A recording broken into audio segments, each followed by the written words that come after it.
Hurts is averaging over 13 air yards per attempt, almost double that of Carson Wentz, who's averaging just 7.8 yards per attempt over the last 4 games. And one thing that didn't improve was the play of the offensive line, as Hurts has been sacked at a higher rate than Wentz, including 3 times on Sunday.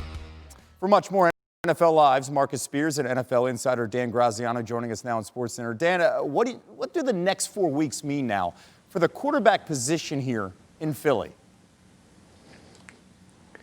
Well, they mean everything, and not just for the quarterback position, but for, Doug Peterson's future as coach there, Howie Roseman, GM. Like, there's a lot riding on what happens the rest of this season.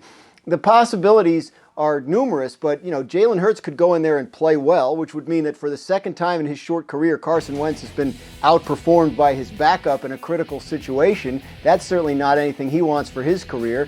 Hurts could flop. He could certainly struggle against the Saints defense this week. That's actually likely. And if that's the case, they may turn back to Carson Wentz, and they'll keep a close eye on what this experience did to Carson Wentz. Did it snap anything back to where they thought it would be all along? So they go into an offseason with a serious question about Wentz and the contract, very difficult contract to get out of. They need to gather some information about both of these quarterbacks over the next 4 weeks so they can figure out the long-term future at the position. Meanwhile, they're only a game and a half out of first place. Right now, they really just need to win a game. Don't even bring that up. The division's long gone. We're getting past that. Let's bring in Marcus. Just giving you the math. I get that, Dan. Totally get that. But the way this team is playing, Marcus, the big question. Hang in there. The big question here in all of Philadelphia, what do you think of Carson Wentz's future in the NFL moving forward?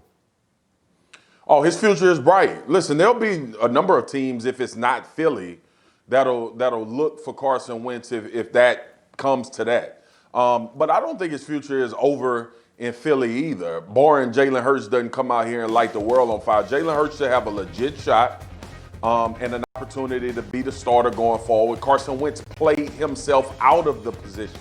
And that's what I want people to understand. Like, this wasn't something that people in Philly were just waiting to see. The coaching staff or the front office, hey, let's find a time to get Jalen. I thought they exhausted every opportunity for Carson to get it turned around. So now Jalen Hurts is inserted.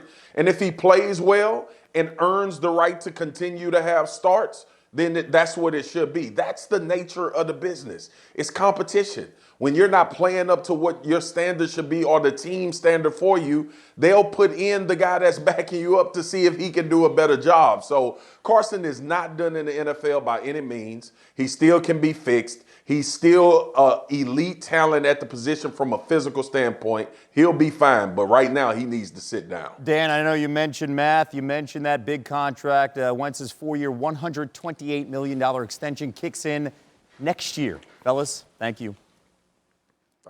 One of the biggest voices in college basketball is speaking out, questioning whether NCAA games should be played during the pandemic. NFL draft. The 2 exceptions, Justin Fields, of course, still in college, but a projected top 3 pick, and Jalen Hurts, a second rounder and the 5th QB off the board in last year's draft. The greatness can't be denied when you look back to the college days. But Dan, we see those numbers, and then you think about this Eagles offense. It's beat up right now. The O-line's beat up. The weapons have been lacking. How does Hurts play well?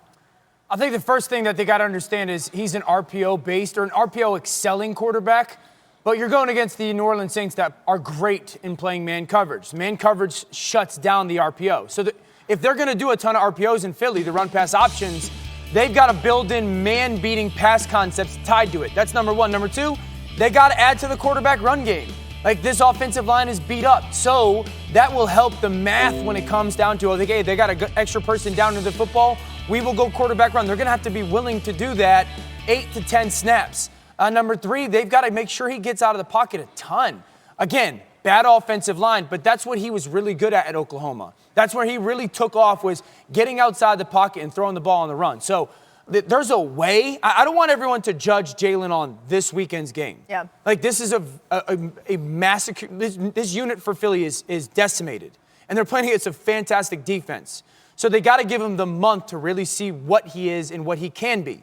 That being said, and these are heavy words for me, I think, if he plays well and gets this team into the playoff picture in the next 3 or 4 weeks, The question of can you trade Carson Wentz becomes a way more realistic one because of how beat up this offense is. And if he plays good enough to get them into the final week of the season for a playoff spot, then that makes that question even more realistic. Dan, I'm proud of you for getting there. Dan, really quick, I want to ask you, have you ever seen a young franchise quarterback benched in the National Football League?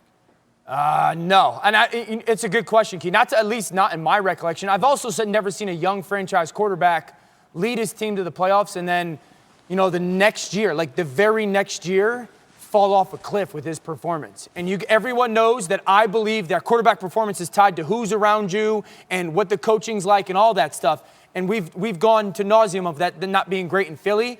But the fact that his play has fallen so hard in the same year that they took a quarterback in the second round, I don't know if I've ever seen before. It's a fascinating situation. Will be fascinating to watch this game and see how Jalen Hurts performs. But I'm with you guys. Give him some time. I think the Eagles will do that. All right, let's get to more on NFL Live. After a one-day hiatus with Super Bowl 53 rematch on Thursday Night Football, Rams against Patriots. The one thing Cam needs to do to keep the Pats' win streak alive. We'll be right back. To the NBA, Kevin, where the countdown continues for Giannis Antetokounmpo and the Bucks. Just 12 days till the deadline for him to accept a max deal to stay in Milwaukee long term. On that note, look at what they've done to try to convince him to stay. First, they traded for point guard Drew Holiday from the Pelicans, a former All-Star, two-time All-Defensive player who can bring some stability to that Bucks backcourt. Milwaukee almost pulled off another significant trade after it was reported that they had reached an agreement with the Kings for guard Bogdan Bogdanovic. But that deal hit a snag a day later, and Bogdanovic ended up signing with the Atlanta Hawks. The Bucks weren't done, though. They signed some veteran players to add depth, such as DJ Augustine, Bryn Forbes, and Bobby Portis. But the question remains, will this be enough to keep Giannis in Milwaukee? Let's go through the Supermax again. This offer from the Bucks is for 5 years, almost $230 million. That's a one-year difference of almost $85 million for that extra year compared to what he could get if he ended up going to another team by trade or free agency next summer.